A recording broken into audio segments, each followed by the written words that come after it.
All right, good evening.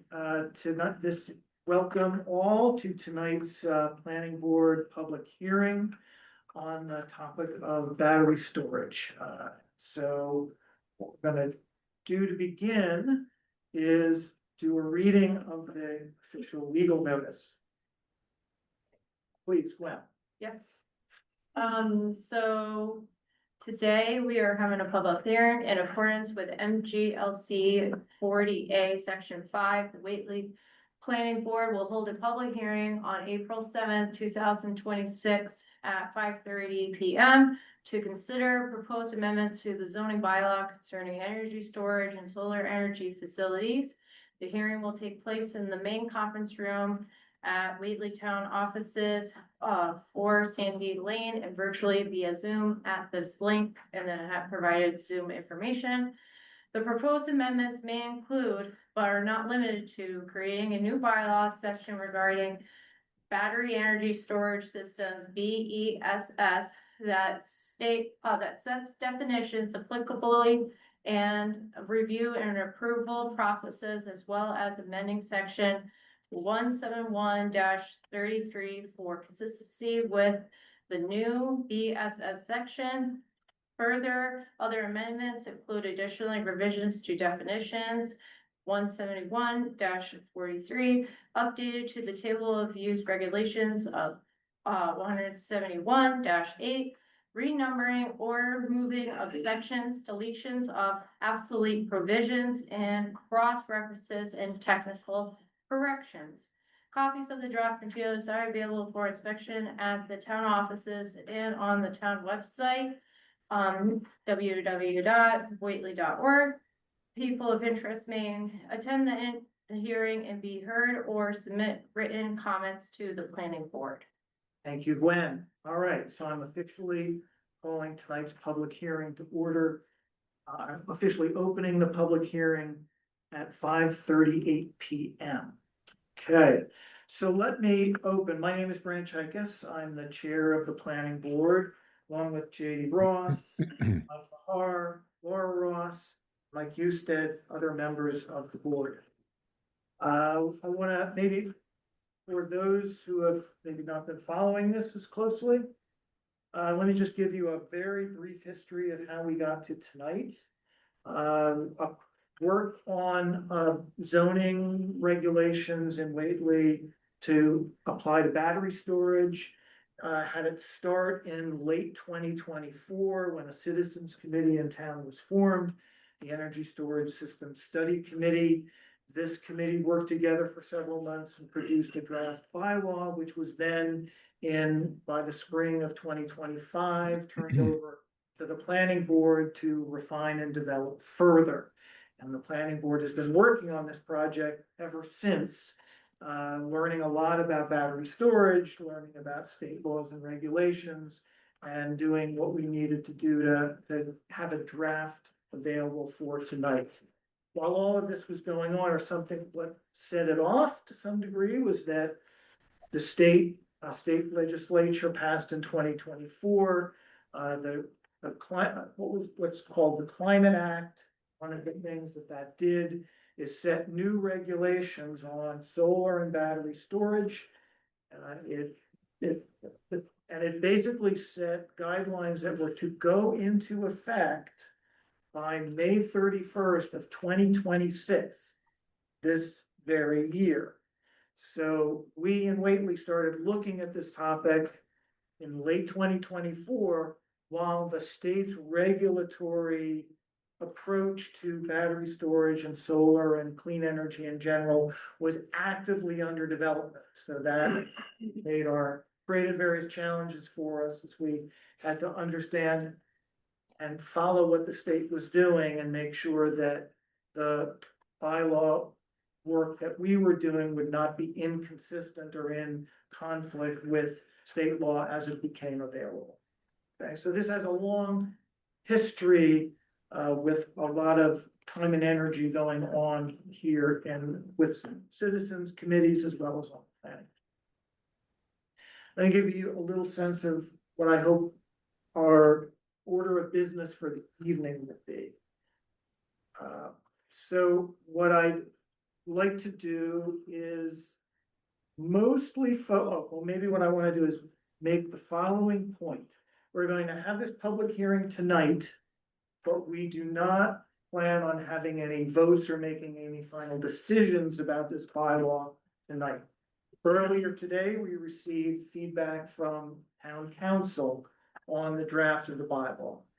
Have not really had a chance yet to fully review and understand town council's feedback to us.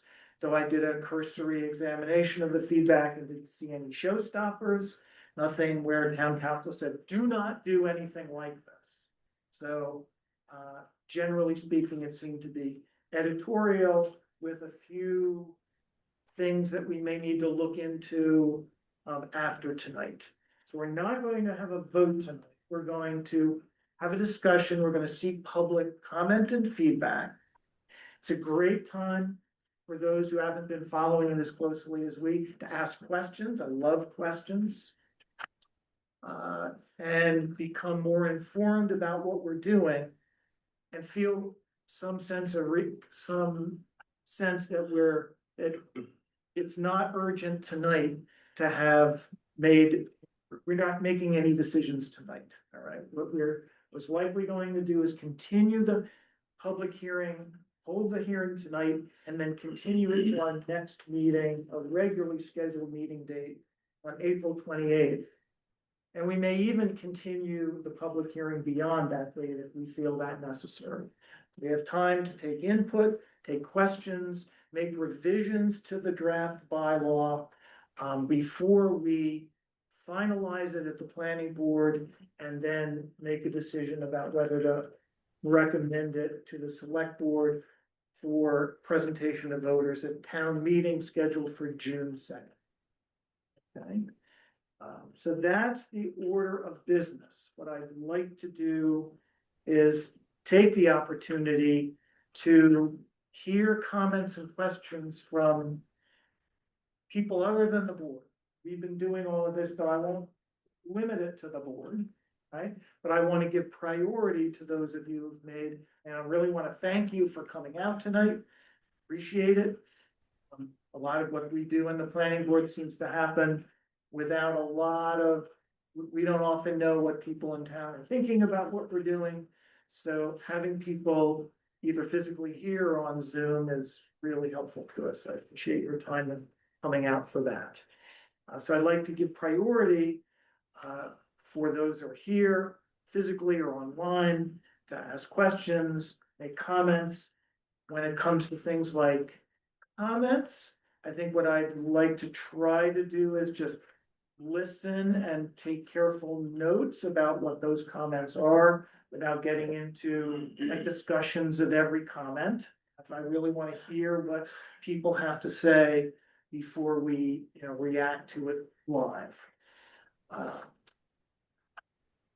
I want to make sure, the other thing that I want to alert people to before we get into the comment period.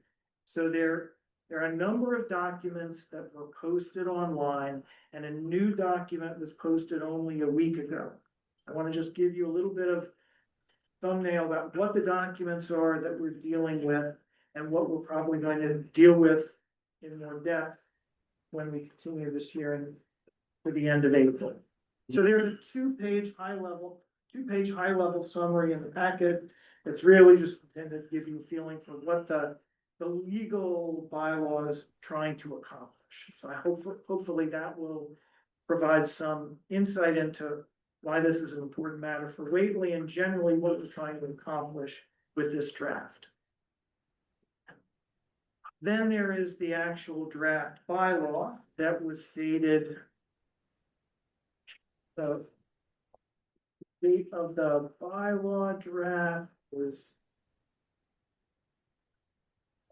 Is it 2/25? Yeah, this is the February 25, 2026 draft of the battery energy storage system bylaw. So this is proposed to be a new bylaw to regulate battery storage to be added to Whately's pantheon of zoning bylaws. There is an additional document that was posted on that same date, February 2025, a much shorter document that is proposed amendments to Whately's solar bylaw. So Whately currently has a solar bylaw that is some years old that has some now outdated provisions embedded within it related to battery energy storage. And so we propose this year to introduce a whole new battery storage bylaw. It regulates battery storage, whether it's standalone or whether that battery storage is co-located or part of a solar electric generator.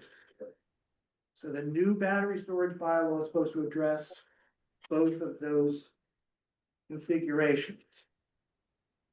We are proposing to correct the existing solar bylaw to ensure that we remove outdated provisions that no longer belong in the solar bylaw that relate to battery storage. Okay. Something that we are all aware of is that the state has released a new model bylaw for solar generating facilities. We have not been able yet this year to examine new state laws and new state regulations related to solar facilities. It's been a massive undertaking for us to just deal with battery storage. So there is the possibility, if not the likelihood, that Whately's existing solar bylaw may have some inconsistencies with new state law for solar facilities.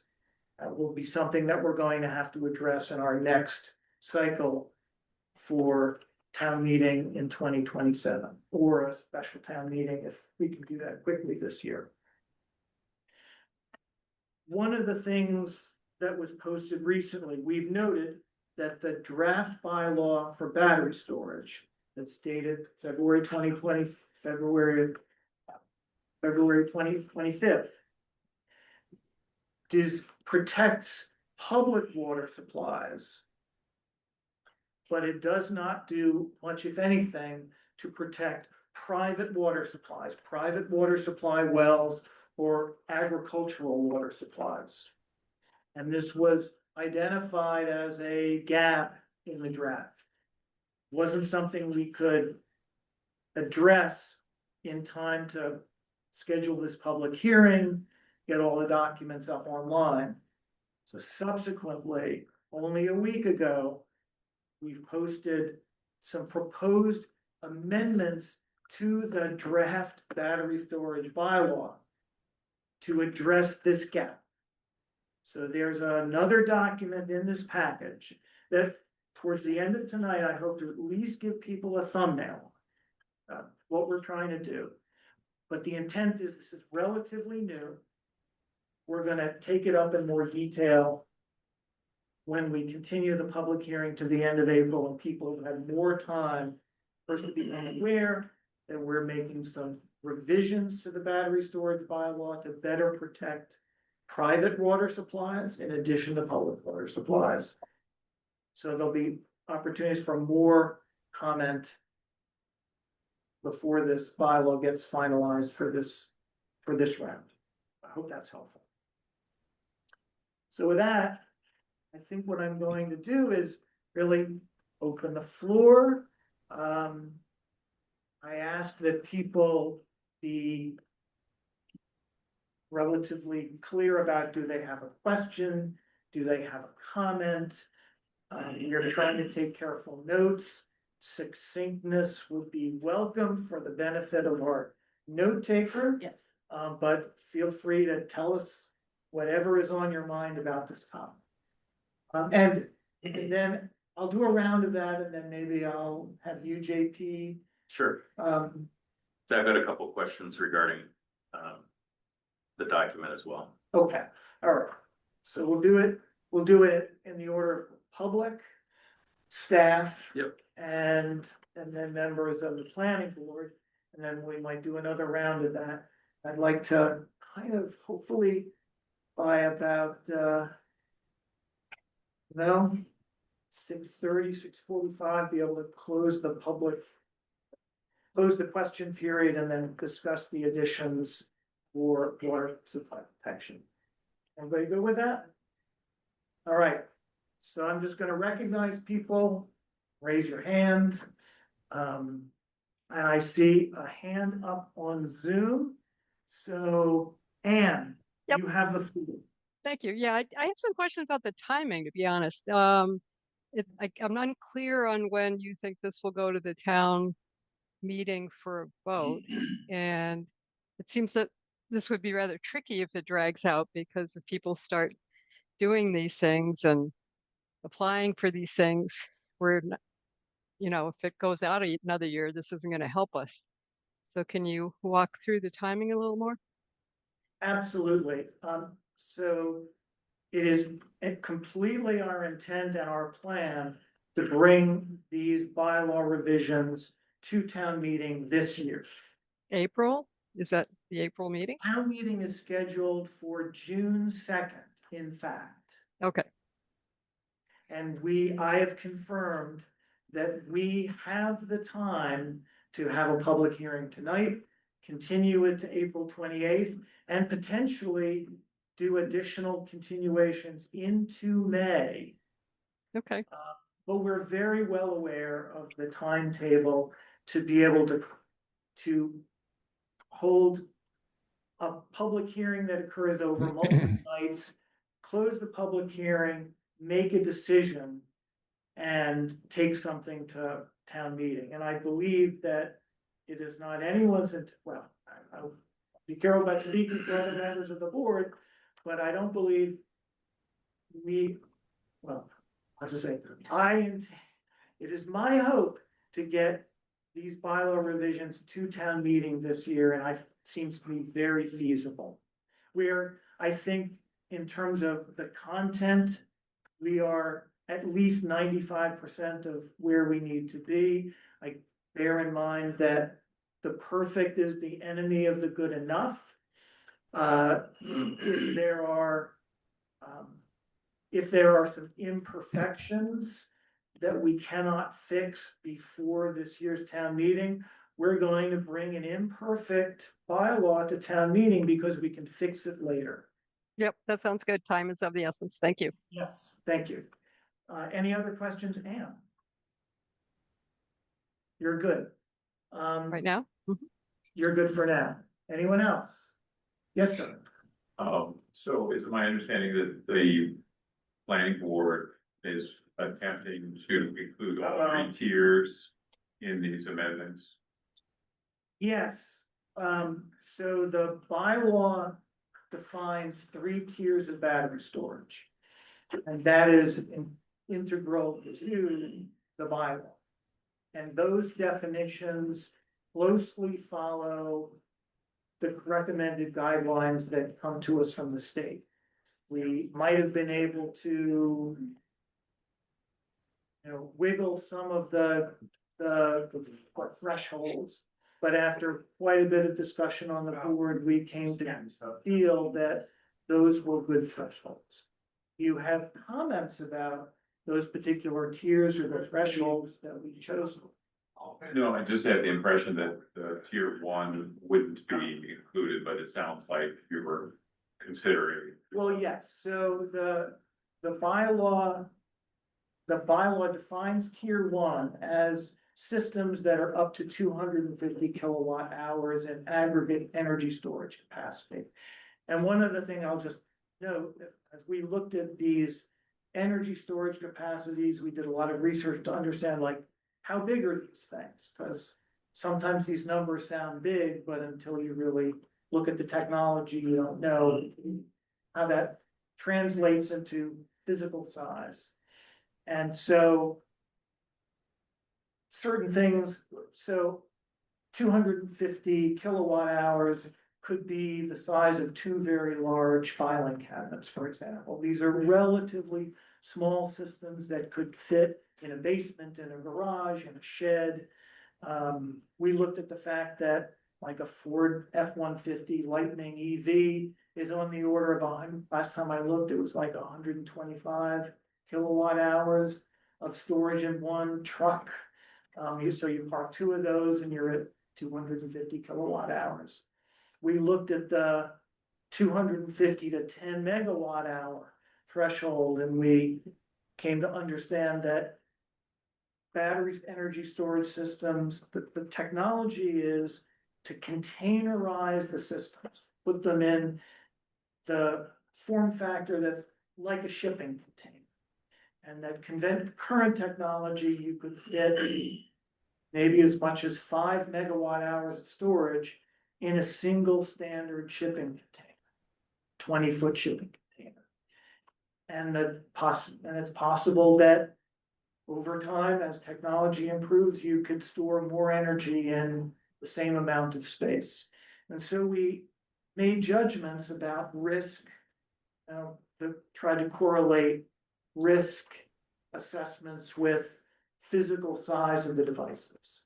And feeling that a tier 2 threshold of 10 megawatt hours meant that this might be in the range of 1 to 2 shipping containers. It would not be like something you'd store in a basement or in a barn, might be visible, so it would need to be treated differently. But certainly a lower risk profile than these much larger facilities where you might have 10, 20, 30, or sort of these containerized systems. So is that helpful in understanding the logic behind the two? Yes, thank you. The technology, is there a limit in terms of the considerations for these bylaws, the type of technology, and also the manufacturers of that technology? So there are requirements in the bylaw about adherence to certain kinds of standards and testing requirements that are manufacturer independent. What we did not do in this bylaw is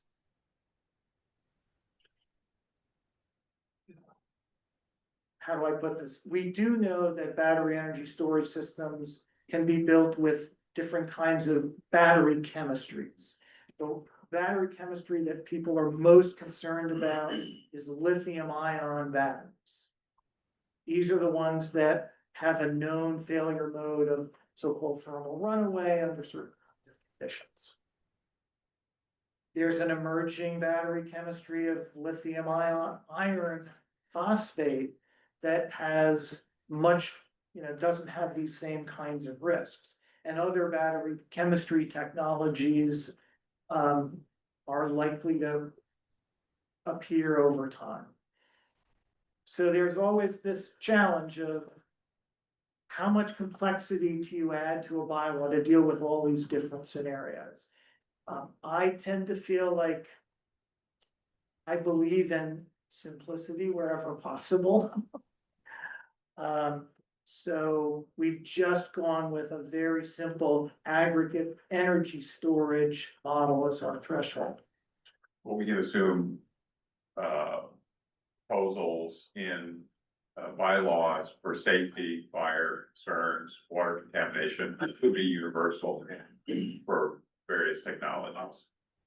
Okay. Well, we are essentially making that assumption. We feel like we've built this bylaw with the risk profile of lithium ion batteries foremost in our minds.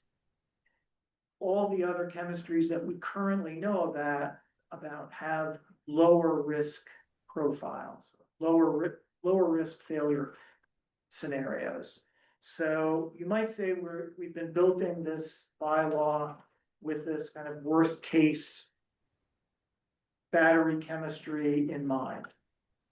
And so that kind of drove things like decisions about setbacks, all of that, rather than trying to set different parameters based on different kinds of battery chemistries, which then opens up we do want a bylaw like this to stand the test of time to some degree, right? So not have to be revised if a new unanticipated battery chemistry appears on the scene, so. Last question. Sure. Would the town be willing to consider specific manufacturers as not viable for use within town.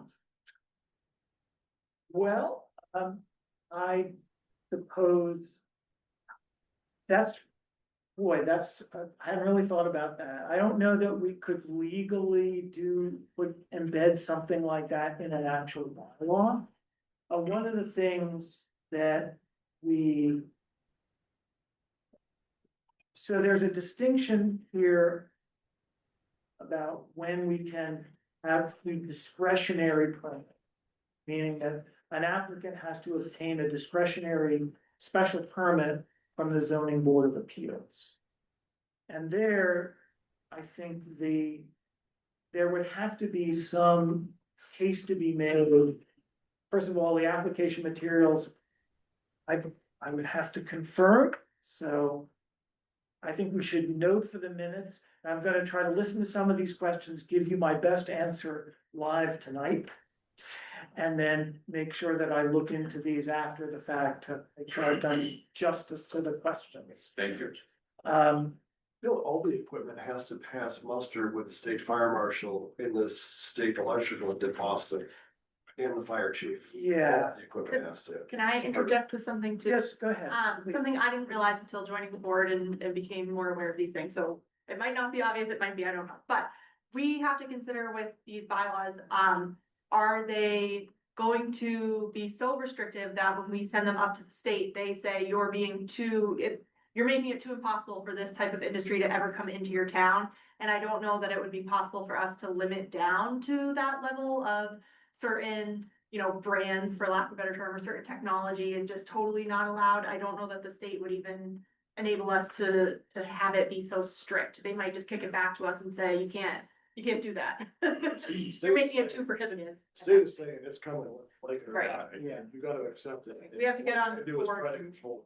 But They're not gonna, yeah. I think I would take the comment for further review, Yeah. that there may be variation. We may want to make sure that application materials provide enough detail where if we could understand who the manufacturers Mhm. are, the equipment. I can't say I've entirely memorized this 18-page bylaw, but I'm pretty sure we asked for a lot of information in our application requirements. And if we're not asking for manufacturer information or other testing information, it seems like that may be a reasonable consideration. It might be a factor in decisions made by the zoning board of appeals about whether to grant a special permit. I mean, Certainly, as technology continues to evolve, competition will increase in manufacturing. Purchase power is on many levels equivalent to voting. And we're talking about potential purchase of a lot of technology, so it would be potentially a significant register of a vote by going with one manufacturer versus another. That's why I asked that question. Sure, yeah. I think, I doubt that the town could embed it would have to be basically a performance-based standard that any manufacturer of such equipment has to pass. The equipment has to be certified in such and such a way. And there is language in the bylaw about certifications by nationally recognized testing laboratories. So. Can I Go interject ahead. again? Sorry.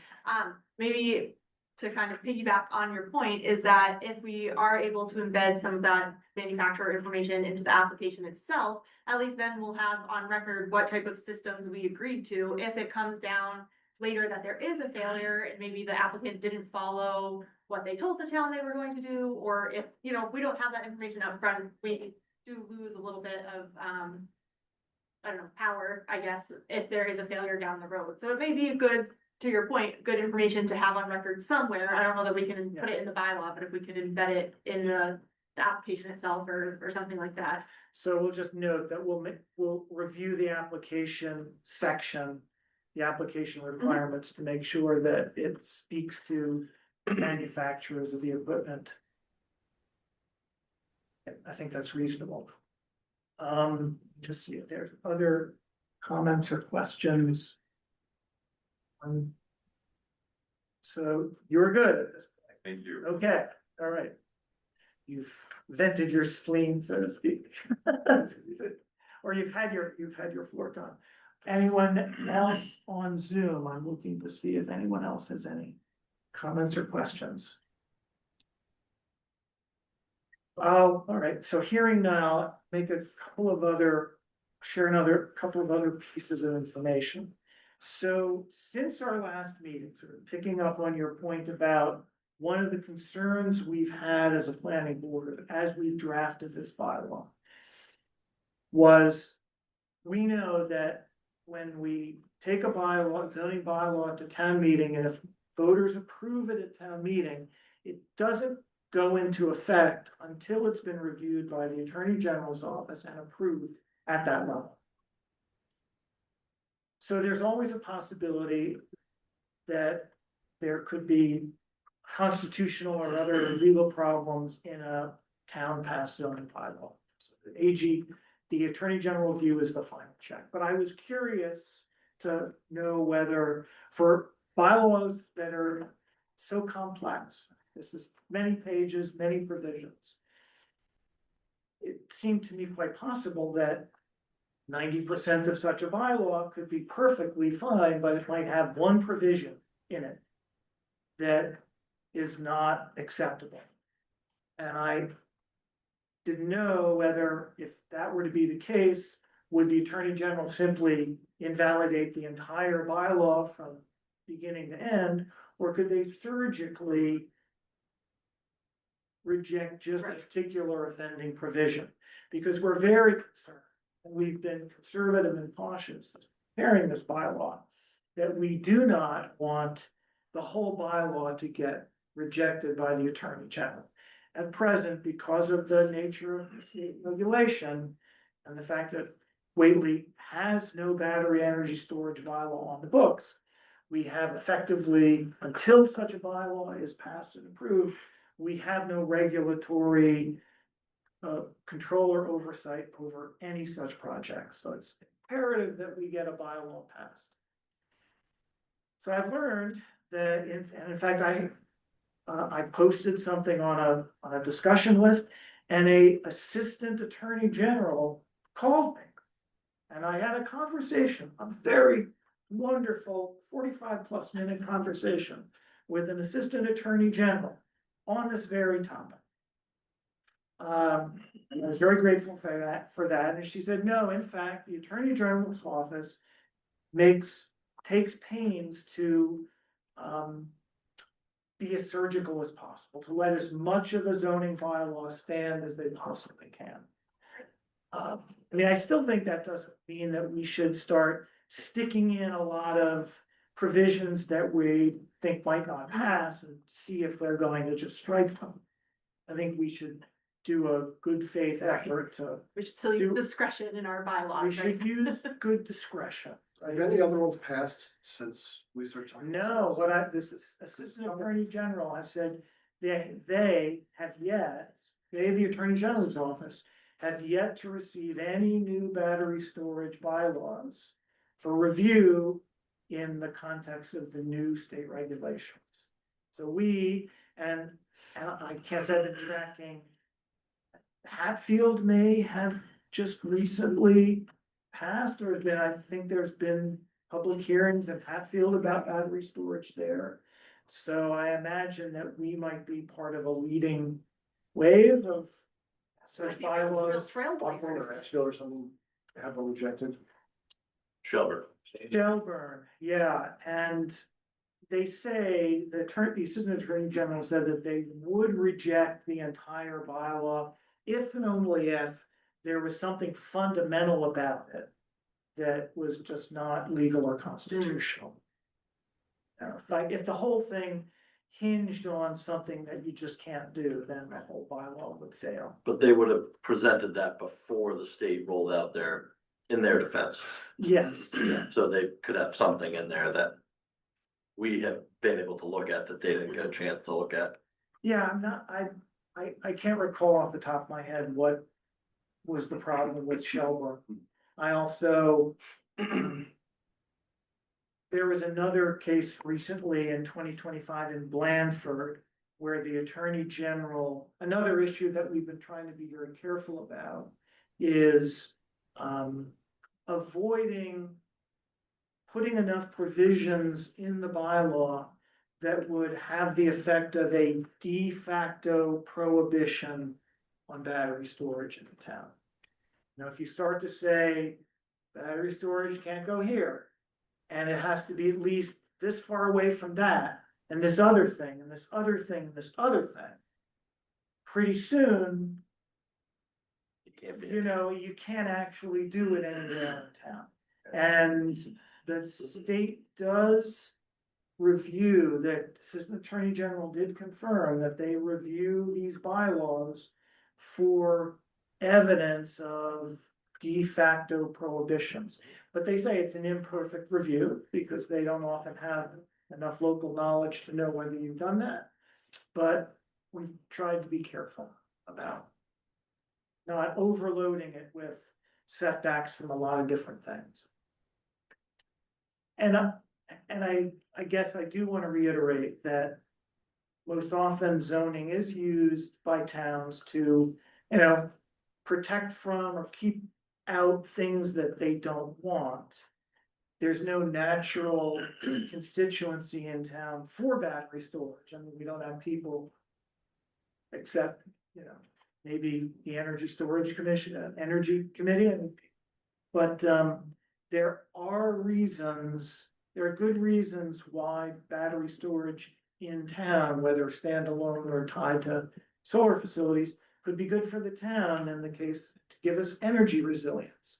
So we don't really, we're trying to strike a balance here between providing some reasonable protections that are based on reasonable resident concerns about what these systems could do in the event that they experience an accident. And we certainly want to make sure that they're not under normal operating conditions, creating nuisances for town residents. We don't want them to be noisy. We don't want them to look ugly. So we're trying to accomplish that in the bylaw. But we are not trying to find a way overtly or covertly to exclude these systems from our town. And Yeah, I just want to say, I mean, I did read a draft and I think you it is a pretty good job at that and you're careful, but wouldn't town council be giving you a view on that? I mean, rather than us speculating on what the attorney general might or might not approve, that would be their job to know that or find that out, I would think. well, yes, indeed, and this gives me maybe an opportunity, Ann, to just, one of the things I was just skimming in the email I got today from town council. One of the particular areas we were concerned about in this draft had to do with protection of private water supplies, Mhm. which is not currently addressed in the draft, right? And which we'll talk about before tonight is over. We put in a provision to protect Whately's public water supply by saying that we're excluding tier 2 and above systems from being placed within our aquifer protection overlay district. Which is, I don't know what it is in percentage of the town's land, but it seems eyeballing it on the order of 15 or 20% of town land is in the aquifer. So on its face, that wouldn't seem to be a prohibitive requirement, but it was unknown whether the Attorney General would allow us to put in such a blanket provision. Town council seemed to feel that was fine. Others have said that's fine. In fact, the Assistant Attorney General on this recent call seemed to concur that this didn't seem to be an issue. But then I asked about setbacks from private water supplies. So there are a lot of residents in town that have private wells that also seem like they deserve a measure of protection. So now the question is, these wells are not well mapped. we don't have good information on where they are. It had been proposed at one point that we should have large setbacks on the order of 1,000 feet from private wells. And we just didn't know if we put in such a provision, we wouldn't know its impact. We don't know how much land in town would be excluded if we drew a circle with 1,000-foot radius around every private well in town. I asked this of town council. And here's a quote from town council's response. Town council writes, for private wells. Just a second. Who is that? Is that you? Yeah. So for private wells, there would be questions of how a setback requirement of the designated distance would impact the ability to site a BES within the town, right? It would be appropriate, in my view, to analyze the impact for any of the various distances under consideration. And then town council also said there could also be an issue with establishment of a well after a BES has been approved or installed. And I hadn't actually even thought of that, It's a good point. right? Very good point. But Don't drill your well near it. yeah, I mean, hopefully, Yeah. if you're putting in a new well and you know there's a battery storage facility, you would maybe not try to place it Right. unduly close. Certainly, we wouldn't want an outcome where, oh, some landowner decides they want to shut a battery storage system down, so they deliberately place a well. Well, I think too, we're opening up a concern where properties that maybe used to be buildable lots could no longer be considered a buildable lot if they can't get access to potable water because we have a bylaw that restricts the well placement to. Yeah. You know what I mean? But yes, excellent. So these are these complexities that don't necessarily think about, but I really did want to address Ann's point, because yes, in principle, we rely on town council to tell us whether what we're proposing to do our bylaw is going to pass muster with the attorney general. But honestly, there's some judgment calls, and we don't necessarily know what's going to happen. Here, town council said we should analyze the impact of the various distances. I honestly have no idea how we would go about doing that, given that we don't have, to my knowledge, all of these private wells and potentially agricultural wells and agricultural water resources mapped. I don't know how, in a time efficient and cost effective manner, we could figure out how much land would be excluded by various distances. We've picked, I think we've landed on 300 feet. So Ann, I guess the answer is town council generally will keep us from doing anything that is clearly in conflict with state constitution or state law. But it seems like the town council doesn't always, there's no guarantee about what the attorney general's office will say. We do know, we have sent bylaws in the past, this town and other towns have sent bylaws to passed them at town meetings, sent them to the attorney general for review, and then had the attorney general kick those back for different reasons. Mhm. So is that a failure of those towns, town councils, or, I don't know. Go ahead, Ann. I was just gonna say, to your point earlier, though, you can't make it perfect. You don't know what perfect is. Right. So I think you just do the best job you can do as efficiently and as time, sensitivity is what we need. So Right, looks like a pretty good job so far. yeah, I'm feeling pretty good about it, and I think I'll feel better once we address the private water supply issues. So are there any other comments and questions? Yes, I'll Right. go ahead, Deborah. Yes, Brent, I just wanted to say I'm going to have to leave the meeting in about 10 minutes, but I wanted to thank the board very much for all the work that you've done on this. You know, as a member of the ZBA, now the chair, you know, you're really giving us what I've seen so far, a very strong bylaw. And I want to support what Anne was saying about, you know, we just have to take our chances. I've been on the ZBA a long time.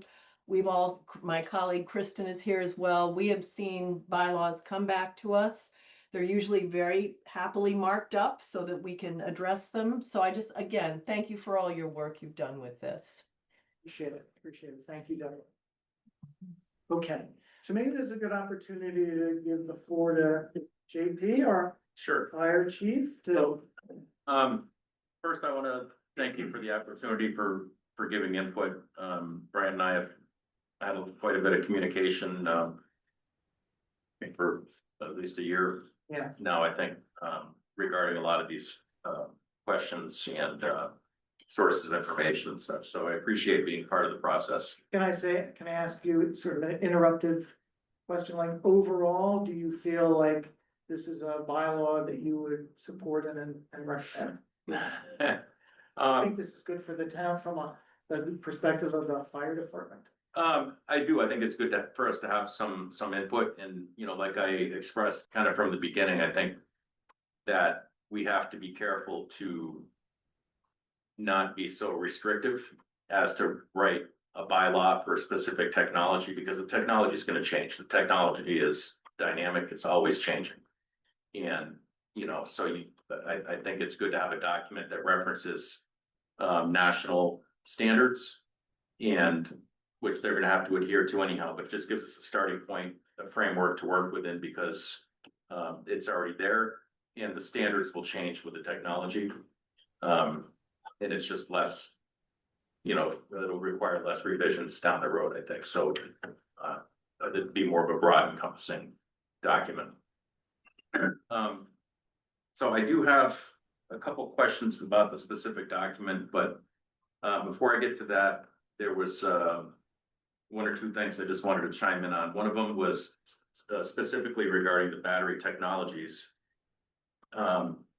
Is that there are not only different chemistries, but there's different uses for them. So high density energy storage, you know, something we would find in a car, you know, or in a cell phone or in a laptop. You don't want a suitcase for a battery. You want the smallest, lightest, most dense battery that you can get. You know, so it's okay for the battery to be more expensive, but you want it to be more dense. And my understanding is that some of the technology coming down the road, it may not be as proven, but you know, as these resources get more scarce, there's other technologies that are much lower density and might be a lot safer and a lot cheaper, you know, and I'm sure that the industry will strike a compromise somewhere. They don't want a facility that's, you know, 1 million square feet of battery storage, but they also don't need to have something that's as dense as possible. So they might, the technology might change for a different chemistry that's much less dense, but more resilient, less hazardous, and cheaper to manufacture. So that's one of the reasons why I feel pretty strongly that we should that the document should reflect the codes versus specific chemistries. In the fire service, you know, we can't be experts at everything because there's just so much out there to know. What we generally do is rely on best industry practice, and we get industry experts, we have them weigh in, and we see what's going on at a national level, what's going on with other communities, again, because things change so fast that, like, from my perspective, I wouldn't just read, you know, a proposal and then approve or deny it. I would, you know, read it and seek input from, you know, maybe another community that's got a similar system, or talk to industry experts, you know, and things like that, talking with people at the state level.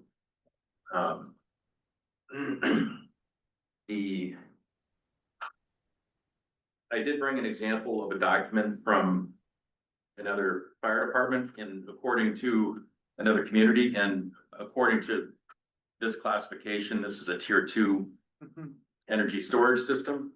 And this is basically a summary of the communication. And basically it's a fire alarm plan review is what the transmittal is described as, but it highlights the talking points and the process for the facility.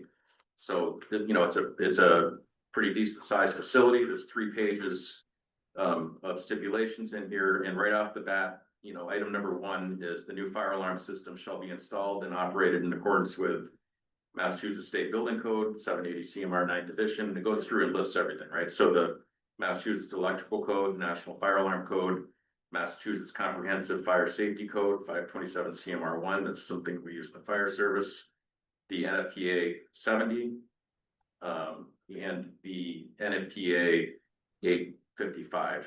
So right off the bat, I mean, this is the kind of the standard that the fire service is doing, is they're referencing other documents that are already extant. And it goes on to describe the fire alarm system. The opening paragraph describes the specific brand of the system and the ratings of it. Okay, so there's manufacturer information. There is in this, because this is an approval for a specific installation. You know, so if we were to approve an installation, we would be approving, you know, a specific brand. Yep. You know, in a specific, you know, we have to see exactly what's going in if I'm gonna be approving it. It wouldn't just be a blanket approval, sure, go ahead and do it. So there is a lot that goes on, you know, behind the scenes. It goes on to describe the, you know, the types of fire alarm systems, the types of the monitoring inside the battery energy storage system.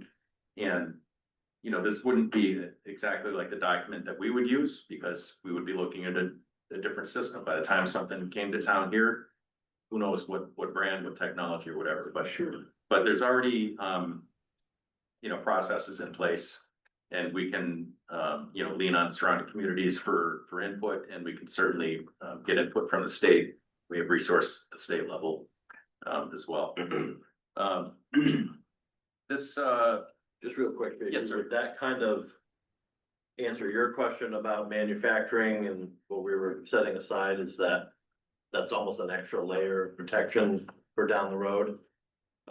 One brand versus the other, if a certain brand does have issue, you know, continuous issues across the.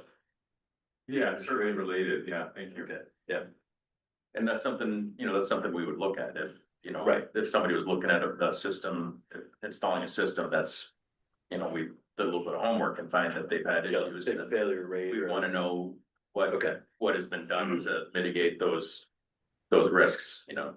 interesting.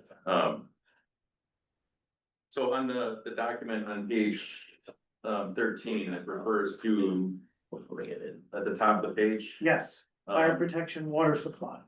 Just above it, shall be established in the emergency response plan as required in section E7. Uh-huh. If I go back to section E7, it's utility notification, unless I'm reading it wrong. I probably have an incorrect reference there. And if that's the only problem with it, then we're in good shape. Yeah, sites. So I don't know exactly where, I think it should refer back to E6, right? Site-specific procedures for handling emergencies should be established in the emergency response plan. I think it should be required in E6, so that's really a small, E6, probably. Yeah, Yeah. it probably should be E6. and that's, Well, you know, this is fine, you know? it's an imperfect document, we know it now. But the language that's in here, you know, something that we talked about, and it's something that, you know, I'm totally in support of. I don't think we need to list, you know, every code that it has to be in compliance with, because they're gonna have to be in compliance with the code regardless of whether it's in the bylaw or not. So as long as, you know, it's a starting point for the conversation with, JP, can I ask a question about that? yes. Do the codes change often, like code numbers, code, what they're looking for? I'm assuming codes have to change as the technology itself evolves, right? Right, So- so there is I'm sorry. No, that's okay. I was just gonna say, if we if we get too specific in the bylaw, then we're just making more work for ourselves to have to update it as the codes Exactly. change as well. So one thing I'll note is that town council, and I again skimmed his Yeah. and he made a few edits to the draft that seemed to be addressing this point to make sure that the language of the draft meant that whatever is the current Okay, version okay. of this is what applies. Yeah. Yeah. Yes, And- yes, yes. I mean, that's a good point, that the code does change, it's a big machine. You know, so it doesn't change overnight, it requires, input from people from across the country. That makes sense. But, you know, that's both good and bad, right? So it's slow to change, but it's not overly reactive. Mhm.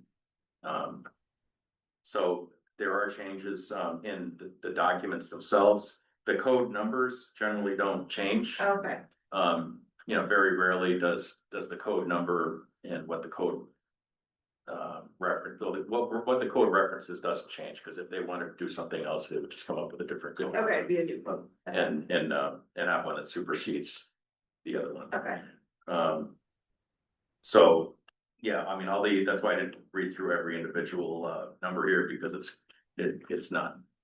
It doesn't make sense for one thing, but also it's not totally pertinent. In the summary here. Yep. Fire safety and emergency response. Yep. Tier 2 and Tier 3 applicants must demonstrate that adequate fire suppression and water supply access are available for the proposed installation. That's good. But there's also, depending on, you know, what the manufacturer recommends and what the suppression system is, this is one of the things we talked about. Right, You know, the solution to the problem, or the best management of the problem, may not be to just dump as much water as you can on it. right. So there, you know, there might be a time where if the suppression system in the installation doesn't function to extinguish that particular portion of the battery and cool it so it doesn't spread to other portions, then the best practice might be to let it burn. Because there's, you know, X number of contaminants, and they might either go up and get diluted into the giant atmosphere. It's not a great scenario, but they might go up and get diluted, or they might, you know, go into the ground. And if they go into the ground, the plume is there's still gonna be a plume, but the plume presumably would be more concentrated because it's not going around in such a big container.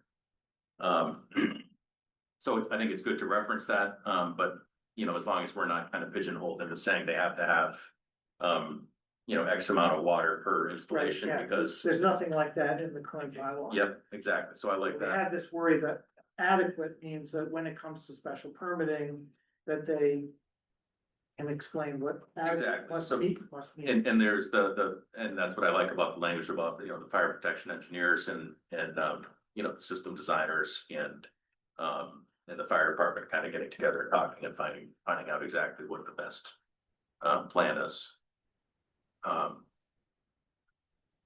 Yeah, so I think, you know, it's a good, it's come a long ways, done a tremendous amount of work on it, and like I said, I appreciate you reaching out to me and keeping me involved in the process, and I'd be happy to, you know, offer what I can as people want. Great, great.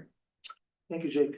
Really, I had one quick question about the water. Yes, Do you see it being an issue that there's no water in West Whately, that one of these facilities can't go there? I mean, it depends on Yeah, they may have to drill a well for the place. what there would have to be a storage. Okay, I know the storage container, if you wanted a certain amount of water, but I would Okay. want to know what technology was going in. right. You know, is it a carbon-based battery that, you know, isn't on the market yet, but doesn't have any, you know, hazardous chemicals? There are very, you know, very few hazardous chemicals. You know, it's one of the things that we talked about, you know, and just to kind of play devil's advocate, it's not, battery energy storage systems aren't the only hazard that might have in town. You know, we have manufacturing, we have trucks driving in the highway, we have rail cars, we have, you know, vehicles driving through the center of town. And then we look at, people's homes, like, what happens in a home, if there's a fire, we have to get water to the home, but we also, Right. there's runoff and there's things like that too. So this is, it's very much a concern of mine, but it's not the only concern Sure. of mine, like in the grand scheme of things, so. It is something that, I would wanna make sure that we have access to. When they talk, there's language in here about staging areas and, not just access the roadway in, but like a staging area, and way to, one way in, one way out, maybe, so like could loop vehicles through if we are pulling, a Yep. system. And we do have provisions in place for supplying water to a fire in the part of town that we don't have hydrants into. So we have two different run cards. We have a hydrant district and a non-hydrant district, and we would bring in water supplies from other communities. Yeah. Are you able to use those hydrants, the North England hydrants that come out lately? Yes. I would use them. No, but yes. I would use them. The reason I brought it up was because of the restriction on the floodplain. Right, And then if there's a restriction with water between the two, Sure. it almost means, hey, you can't come here. right, right. That's why that went through my head. Yeah, no, I appreciate the question. Yeah. I'm just trying to stay pretty objective from my position as as representing the fire department. But yeah, that is a good point too. Just worth noting, the three key provisions in our fire protection water supply. Number one, for tier 2 and tier 3, remember, we treat tier 1 as basically low enough risk to not worry about, but the applicant shall demonstrate that fire suppression capabilities are adequate for the proposed battery technology and installation size. Yep. So they have to, that's where battery technology comes in without being specific about it, right? That's first provision. Then they have to provide documentation by a qualified fire protection professional or professional engineer, demonstrating that the firefighting water supply and access are sufficient for emergency response, consistent with the Mass Fire Code and NFPA 855. And then the fire chief may require reasonable conditions related to access, staging areas, or water supply necessary to support emergency response.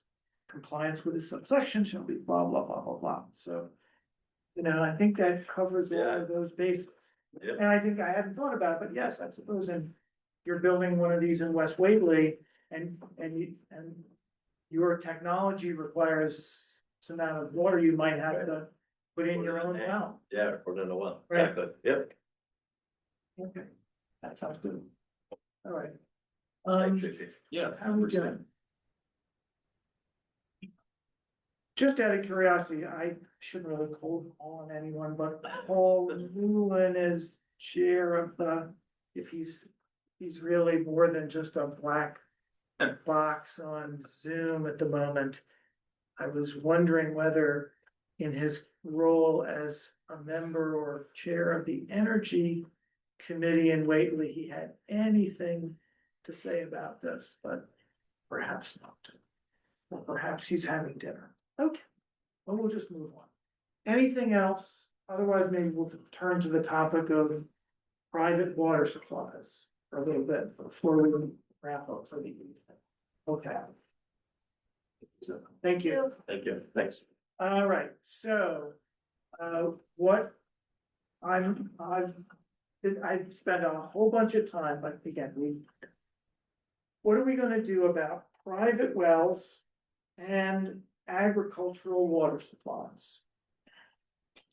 So in looking at all of this, I basically am proposing a uniform 300-foot setback on private wells and agricultural water resources. And again, that number, it's a slider, right? At one point it was as high as 1,000 feet. But my research, I'm trying to tie these setbacks to some, reasonable risks and reasonable baselines. So I looked at Whately's well regulations. Noted that there's a 150-foot setback from, I think it's from, it's the largest setback of all the well regs is like from septic systems. So that's 150 feet. 100 feet? Is it 100 feet? Yeah, 100 feet. There is this interim well protection area, IWPA, that is in the state water regulations. But I determined that that really can't apply. That's for these provisional either public or non-public community wells. Like you can have wells that serve not individual residences, but serve some small subcommunity. So they're, you might say they're semi-public or semi-private. That's where IWPA applies. But it's based on the idea that the pumping, the draw amount from those kind of wells is much higher than a typical residential well in cubic feet per minute or day or whatever. And again, this idea of avoiding de facto prohibition rests was on my mind, that bigger you draw that circle around a private well, the more it might be open to challenge. And it seemed to me that between the existing setbacks we have from the property lines for battery storage, plus the setback, this uniform 300-foot setback, that would be, reasonable. People, reasonable people may differ, but it. So I want you to think, so Judy's comments from Sunday about. I'm going to address that. Okay. I think the 300 feet is perfect, and I think the best point made was DEP's 250. Yeah. So you're exceeding that by 50 feet, and I think people, if you went out and measured 300 feet, people would be surprised how far it actually is. It doesn't seem like it's far, but it's Yeah. far enough. It feels like football Yeah. field, So, football field, right? Yeah. Thank you. So on then we're going to also address agricultural water supplies. I mean, though, honestly, I did this wondering whether just treating them as just any private water supply would, is there anything are agricultural wells different? Like they're still under the purview of the Board of Health or not? Can farmers just drill wells? ours is, but because we had it drilled by Henshaw, and they just get the permit, and it's tested and potable. I guess my question would be are you presuming that the well is a shallow well or a deep well? Right, that was my, Because- like, Shallow, Because the difference of, 50 or 100 feet on the surface, if your well is 200 feet deep, the plume of whatever, whether it's a truck rollover, a tanker truck rollover, a hazmat, it's whatever the hazmat incident is, it's not just here and it just stays here, if it was doesn't just go straight enough in. volume to contaminate something, you would go in and kind of expand it. and expand. It's like kind of like it does, in the atmosphere. So I don't know that 50 or 100 feet, if we're talking about septic, we're talking about groundwater stuff and something maybe presumably running down a well casing with, or around, a shallow well or something like that. So it just might be something to think about that, Or like the first thing I thought of was like a spring, Yeah, which is a tube jammed in the ground with a hose in it, Yeah. it's pretty primitive, but right. they are for cattle to drink, or it's fine, so, but most of the time those are fed by a stream or they're in a wet area. Okay, Um, so what I think it's gonna be really hard to just, yeah, to get anything, you're never gonna get everything. There could be something someone's using that don't tell anyone about. I mean, there's a lot of different scenarios. So I guess again, the question here is, so we're proposing here to add a definition for agricultural water supply well, which doesn't, and none of my definitions about wells address shallow versus deep. I think the model is deep. Mhm. The implied model of a well is goes down. Sure. distance, but, and then using this fixed and uniform 300-foot setback. Is there a reason to believe that 300 feet as a setback would be inadequate, depending on whether it's a shallow or a deep well? Could I ask a quick question? Sure. Definition of deep versus shallow? Did I Well, miss I'm something? not a well, I would assume, so a deep well would have to be cased into bedrock. The theory behind that is when they case it, you can't get, they would literally have to run down the casing. But that keeps contaminants out into the bedrock and then they hit water. No depth limitation? No, my brother's well is, I don't know, 1,000 or 1,100 feet from the farms. His is 600 feet as far as they could drill, and it's crappy. And the farm, the new well we drilled is 250 feet and it's 15 gallons a minute, so I you believe, just don't, you know, believe my mother has a 1,500. yeah, I you could be don't know what wrong. you're gonna get. Mine's They- 400 feet. Yeah, 400. you gotta find bedrock to hit Okay, that. so there's no definition of depth, Right. it's more. They're supposed to seal the you know, the Okay. casing you see is Okay. actually sealed in the bedrock. Okay, And then they go down through the rock and get water, and that theory is that there's no ground contamination getting in there, no silt, no. right. Whether, like, yeah, okay, thank you. I would assume anyway, that's not, Yeah, I'm not an yeah. expert on Yeah, the definition, but I'm assuming that's a shallow So it well. might be hard to put a number on it, basically, Yeah, right? well, there is no number, yeah, everyone's, based on what I heard. Or a range. for this proposal, you know, my best effort was to say uniform 300 feet without getting into the details of Yeah. shallow versus deep. Sure. We're adding a lot of other definitions. and with the setback of the battery storage, like, they're not gonna have a unit right on. Yeah, not on the So property. it's, so you're line, gonna right. get even, in theory, you're gonna get even more. Yeah, I think that's true. I mean, like, it would be, the idea is that there's the battery storage facility, including its Right. perimeter fencing. And they have. And that has to setback. be set back 100 feet, I think we said, from the property line. And then then the They're not question gonna have it is, right there. if you draw lines, if you identify a well to that same fence around the battery storage, you have to have at least Right. 300 feet. Right, Right, so now so you're you're, four so hundred. you're 400, that's, No, well, Cause you're encompassing the setback that you're most like, I mean, I guess your well Yes. doesn't have well, to your be well could be on the edge of your property. 201 feet in from Right. your property line. okay, yeah, Right, and then you get Then 100 you're- feet to the okay. edge of the battery storage, there's your 300 feet. okay. So it's 300 feet from their perimeter. Yeah, and I think of course, I think the well regs do say that wells have to be some minimum from the property. Yeah, they line. do. I think it's- Yeah. So. In doing this research, there was this question of, well, we've had some different information about how easy it is to determine where these wells are. Maybe there's GIS data that's reliable, maybe there's not. I've been told by different sources, I know, you've said it's all, It's right here, but then I hear people but it may say. not be accurate, I don't know how accurate. So one of the problems, of course, is that as an applicant for a battery storage facility has no legal right to go on other people's property Yeah, where's or your well? demand other people Mhm. to tell them where their wells are.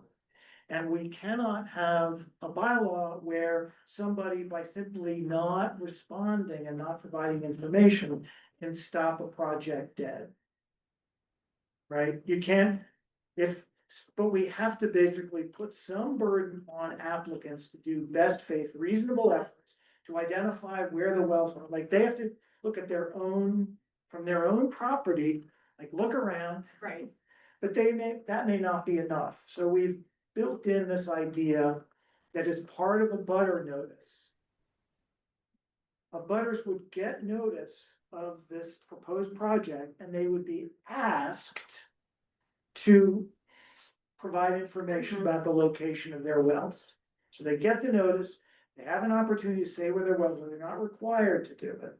But between the applicants walking the perimeter of their land, looking for possible wellheads, and maybe doing outreach, they're required to do outreach to farms. I've tried to build in language that you're required to do this outreach, but non-response or failure to cooperate doesn't mean that the project can't go forward, right? They don't want these sort of pocket vetoes. And could I ask? Sure, go ahead, Mike. It's, sounds like it would be helpful if we had some information from Whately as to where these wells are. But we just don't.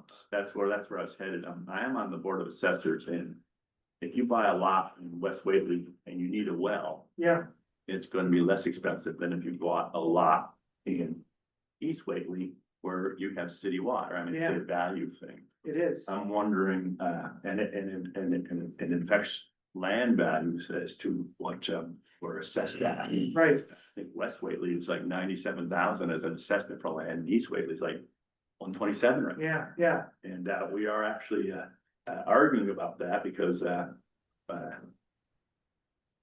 is that fair? And from a real estate point of view, well, if you're gonna spend more for a lot in East Whately, because I don't have to drill a well for 30,000, Yeah. then it makes sense that there's a value associated with wells or no wells. I guess what I'm saying is, I might bring this up again at the board, see Yeah. if I can find out Yeah. other than the GIS map. Residents of the wells, for determining, that's just like, do you have a well or not, yes or no, but that doesn't, the assessors probably don't know where these wells are on the property. I think Cause that would that be a they factor. do, Yeah, you have to, I Yeah. mean, you have to, they must, because Yeah, of the the- type 5 code thing.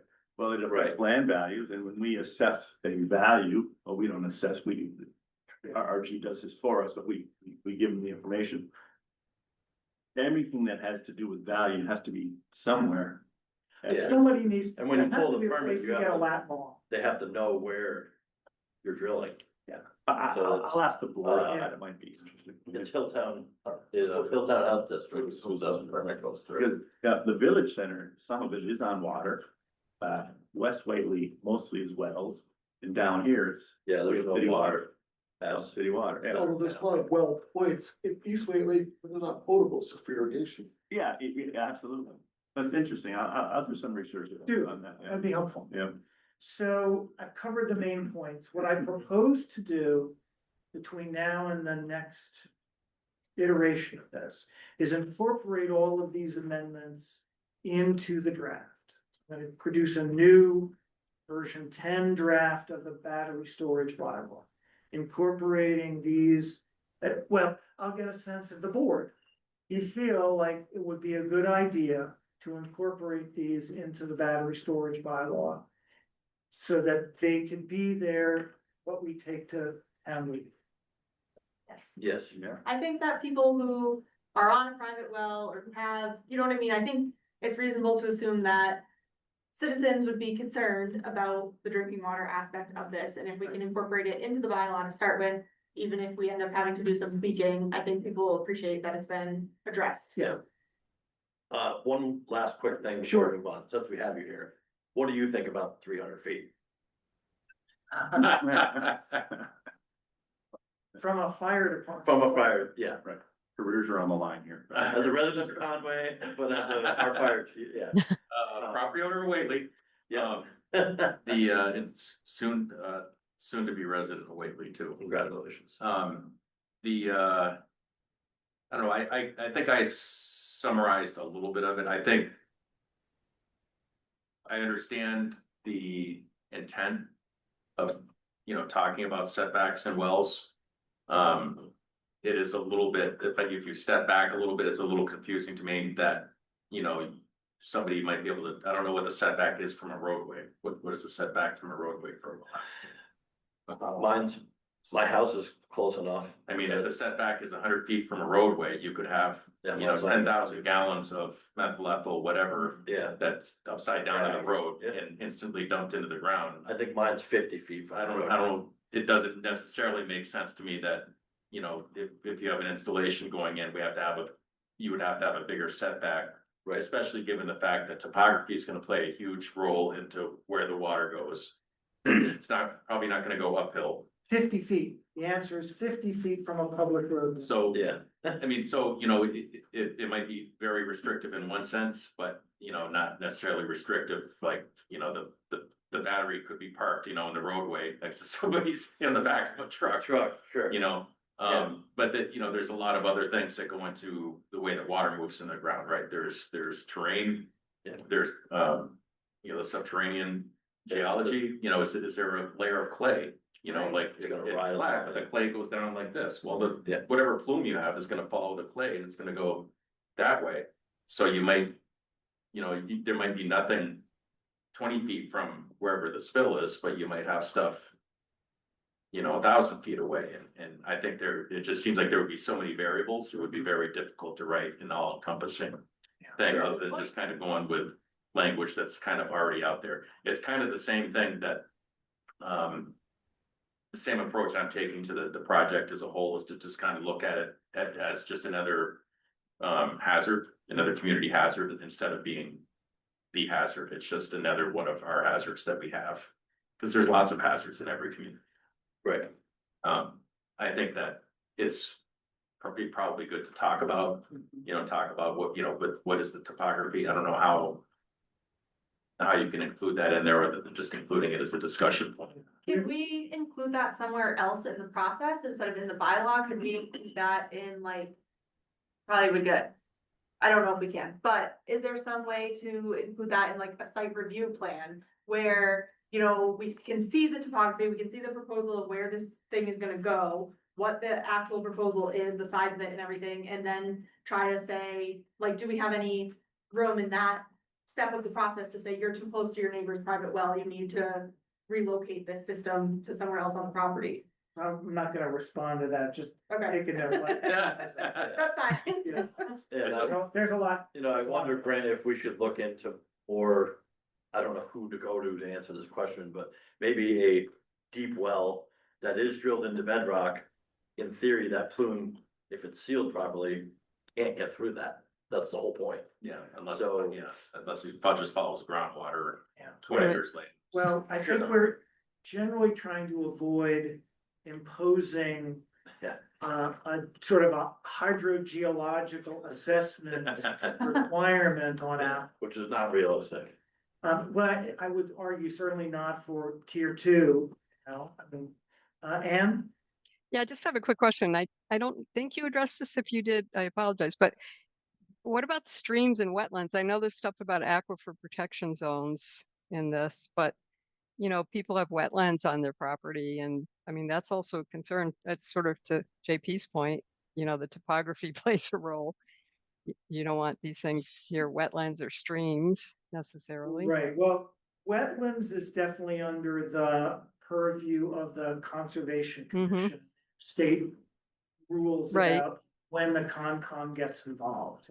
And that doesn't need to be addressed within a zoning bylaw. So you think a battery storage system that's sort of close to wetlands would go to COMCOM?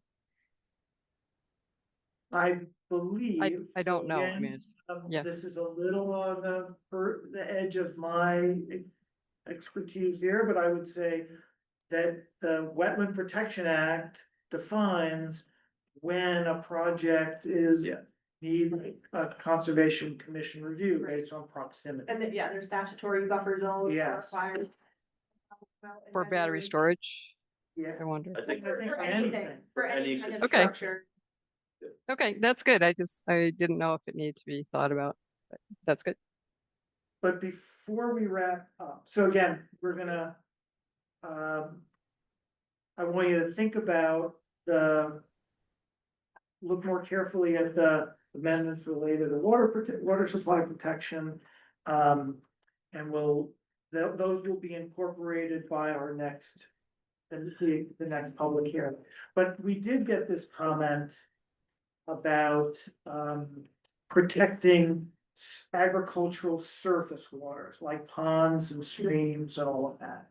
And I'm still looking into that, but I just want to share a few like talking points with you about where my head currently is on that. So it's definitely a legitimate point that agricultural operations in Whately do rely on brooks and ponds as well as wells.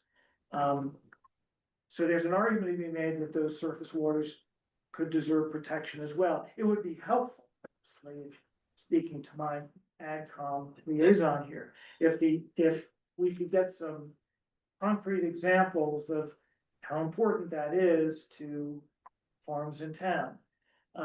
And something more than just a qualitative, oh yeah, it's important, or like, it's done here, here, and here, like that could be helpful. Yeah. So we might say that it's not like about whether to protect them, but it's really about how. Now, surface waters and wells are very different though. Kind of related to this conversation we've had, when we think about well contamination, it's about sort of vertical movement through the ground and lateral as the Right. whatever it spreads, right? And plume. the plume, distance from the source matters. Soil plays a role in reducing this sort of percolation effect, right? Surface waters like ponds and streams are contaminated through like overland runoff and upstream discharge. And so there, the relevant variables, not so much distance, but topography. So like, if a battery storage facility is like downstream from a pond, whatever happens here is not really gonna run uphill and contaminate that pond. Right. So topography matters. Can I Go ahead. step in? So I just thought of this. Is it possible we could maybe save ourselves a whole lot of trouble by requiring that these systems just have some kind of containment built in for water that is, or whatever fire suppression is being used? There If they is. have a containment, So There it is. is there is, I know we hundred talked ten about percent, right? Yeah, there They're already is included language. in- Okay. Yeah. So then that maybe does mitigate a lot of the risk to start with, right? Maybe, I'm just simply Yeah. listening, this comment came in, Right. I tried to take it, it's a fair comment. Yeah, no, I wanna agree. Think about it, right, but I did wanna sort of put out the point that wells and surface waters are different Mhm. than the contamination vectors are different. And so, if we're going to modify this, I'm not, again, at this point, as we get closer and closer to town meeting, I'm really starting to judge like, how much work is it to add this and get it right by town meeting, or how much can we, live with what Right. we have, right? Or Uh, added it down the road or something. yeah, You could and what if- especially as we understand things Sure. better. So it's possible that, we could maybe strengthen like the submittal and design standard Mhm. sections to address surface water concerns, and maybe we already have with our containment, right? But anyway, I just wanted to add that thinking about it, and I got to the point of saying, well, wait a second, wells and surface waters are different, and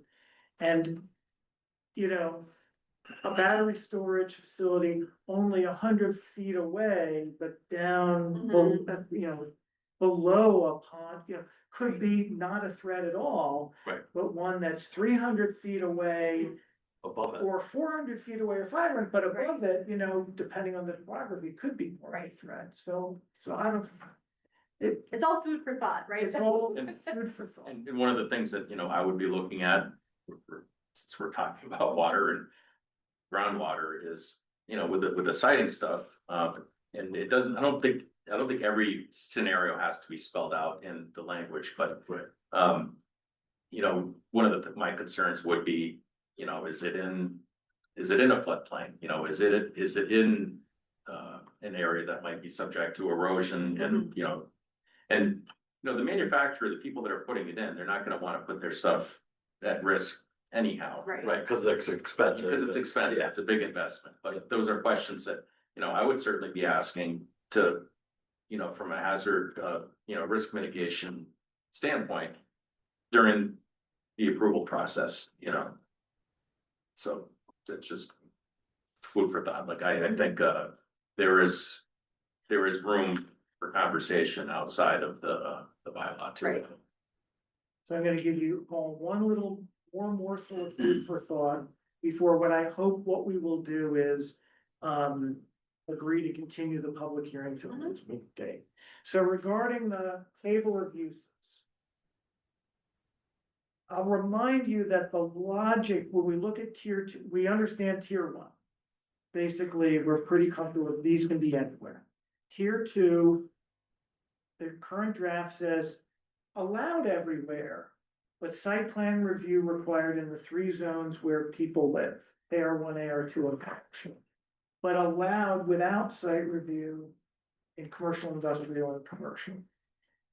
I'm mulling upgrading the commercial, industrial, and industrial for tier two to site plan review required. Here's the logic of the site plan review required. So remember, special permits are discretionary, you can deny it. Site plan review, you cannot deny a project, but you can impose reasonable conditions, and site plan review gives us, the planning board, and the CBA in this case, the ability to confirm that the project does comply with all elements of the bylaw. When there is no site review, we're basically relying on the building commissioner to do what's necessary. And so I kind of think, even though the intent of commercial, industrial, and industrial zones is that, you know, people are not living there, there's more expectation that, I mean, I wouldn't say more dangerous stuff, but More things- freedom. there's more freedom with less regulation within those zones. I agree that you should have that. I mean, it's not, Yeah. there's nowhere there's a person like my property in Egypt Road, I had to get site plan review. In my use is allowed by right. Yeah, So there's no reason why we shouldn't have site plan review for that. I just think it's not. It's not out of the ordinary because you have to do it anyways for all other things in commercial, okay, industrial, so. so you would endorse Site plan review. upgrading those from Yeah, allowed, but make it allowed with site plan review. right, required. because there's so many cases where you have to do it anyways, yes. Well, there's all cases, but actually, You could do that. I'm allowed by rights for my use. And then the only other thing then, sort of following on that same thread, is I contemplated whether for tier 3, which is currently allowed with special permit review in C and in commercial, industrial, and industrial. Maybe we should make that special permit. Right now, because there is, as you can sort of see, there's a progression of strictness of review as we go from tier Right. 1 to tier 2 to 3. You know, allowed with site review, special permit. And maybe we should follow that logic consistently. Well, the special permit can be denied. The special permit can be denied for a tier 3 in commercial, industrial, or industrial. And Whately is very little commercial.